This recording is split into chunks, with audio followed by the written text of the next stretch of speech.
Oman বাংলাদেশিদের জন্য visa নিষেধাজ্ঞা জারি করে গত বছরের ৩১ অক্টোবর। ফলে দেশটিতে এখন আর কোনো ক্যাটাগরিতেই বাংলাদেশিদের জন্য ভিসা ইস্যু করা হচ্ছে না। এমন পরিস্থিতিতে গত বছরের ডিসেম্বর পর্যন্ত ৩ মাসে প্রায় ২০% কমে গেছে বাংলাদেশিদের ওমান প্রবেশ। সেপ্টেম্বরে যেখানে ২৮,২০১ জন বাংলাদেশি বিভিন্ন ভিসায় ওমান প্রবেশ করে, সেখানে ডিসেম্বরে এই সংখ্যা ছিল ২২,৩১২ জন। ২০২৩ সালের ৩১ অক্টোবর ওমান রয়্যাল পুলিশ এক বিজ্ঞপ্তির মাধ্যমে বাংলাদেশিদের জন্য সকল ধরনের ভিসা ইস্যু করা বন্ধ ঘোষণা করে।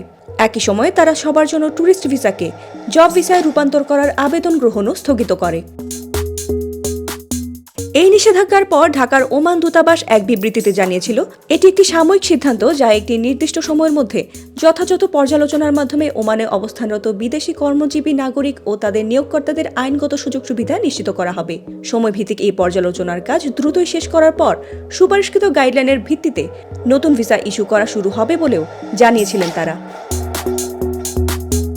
বাংলাদেশ সোশ্যাল ক্লাব ওমানের চেয়ারম্যান সিরাজুল হক আশা প্রকাশ করেন, বাংলাদেশি নাগরিকদের জন্য ওমানের ভিসা শিগগিরই চালু হবে। তিনি বলেন, বাংলাদেশে প্রচুর লোক রয়েছে যারা ওমানে এসে কাজ করতে ইচ্ছুক। ফাতিমা সুলতানা, প্রবাস খবর।